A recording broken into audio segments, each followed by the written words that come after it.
when Luka Doncic squared up Rudy Gobert, put him in the blender, and then drained this game-winning jumper in his face, which essentially buried the Timberwolves in the Western Conference Finals. That might have been the final nail in the coffin for Gobert's reputation. Once again, he was a defensive liability in the playoffs. Once again, he was at fault for his team's collapse. Once again, many people questioned why a 4-time Defensive Player of the Year can let this happen to him. So I rewatched that series again, looking for any reason why such a decorated defender looked so exposed against Luka, Kyrie Irving, and that whole Dallas Mavericks team. And the question I left with is, why is he the only one getting the blame? The Timberwolves as a whole were genuinely awful at helping Gobert in that series, and no matter how hard I tried to pin Minnesota's defensive lapses on Gobert alone, the film was impossible to ignore. On the surface, the biggest failure for Gobert and the Wolves was their inability to stop Dallas in the pick and roll. That's supposed to be Gobert's bread and butter, so to watch the Mavs tear Minnesota apart in that area over and over again was really hard to ignore.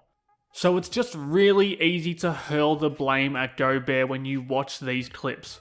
The Mavs are practically walking the ball into the net. Gobert's supposed to be the best rim protector on the planet, and these are huge Western Conference Finals games that are at stake. It's coming in a bunch of different ways as well. Sometimes it's Luka doing his thing as a scorer, other times he's putting it on a platter for his teammates, or watching on as Kyrie Irving gets into his deep bag of tricks. Whatever the process of getting there, the results reflect poorly on Rudy Gobert, or at least it seems that way on the surface.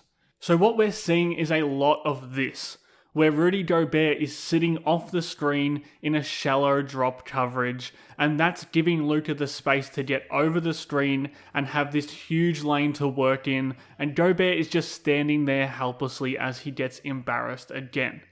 Well, the question that I have is, what is Gobert supposed to do when his teammates are failing to do their jobs? When Kyle Anderson gambles for this steal from behind, he puts himself behind the play and he's dead in the water.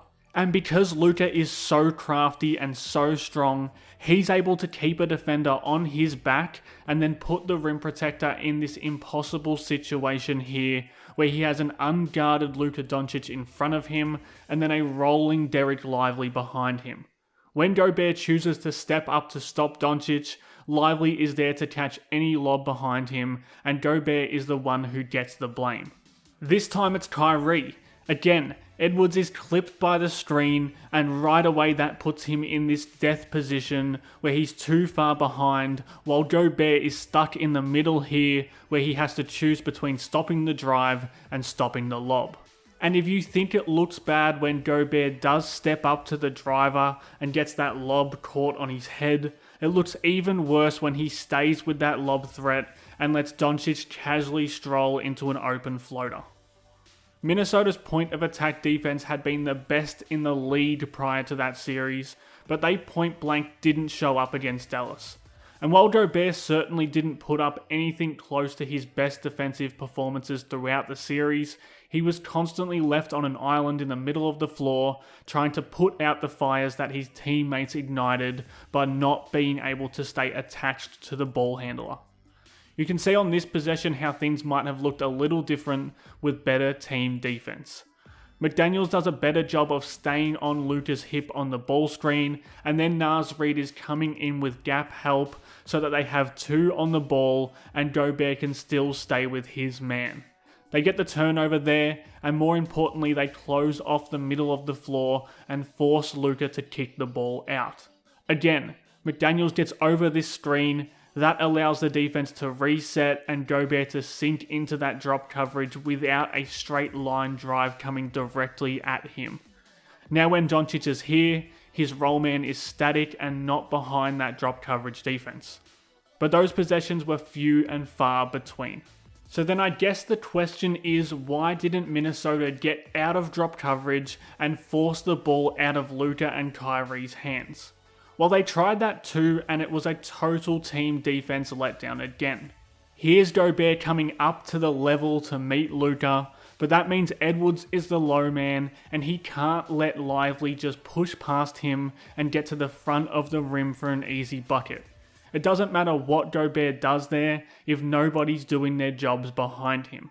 This time Dallas are running double drag ball screen action, Gobert is up in coverage again, and while Cat steps in here like he should, he panics about the shooter in the corner and takes a step away from Lively at the wrong moment, and it's another easy open dunk.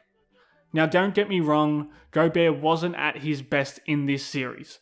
He wasn't the liability he's been made out to be, but I do think he struggled to adjust to those shortcomings of his teammates and the firepower that Dallas possessed.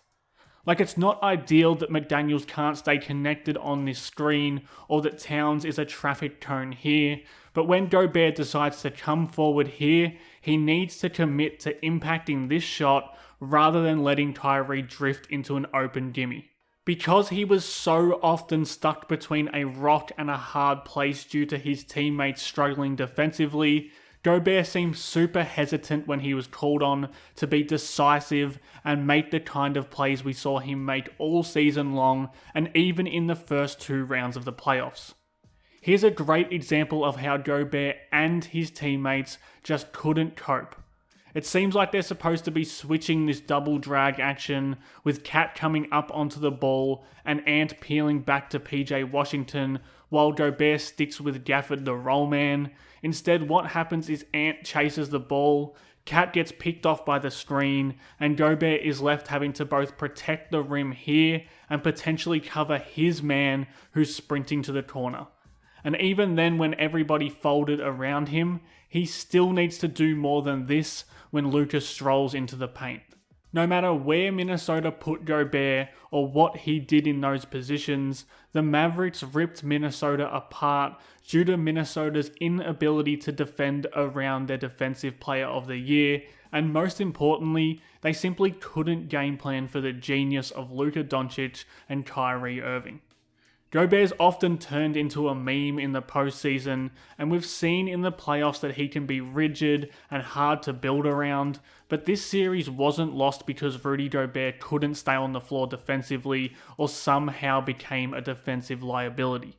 It was lost because Minnesota's entire defensive structure crumbled under the pressure of Dallas's offense.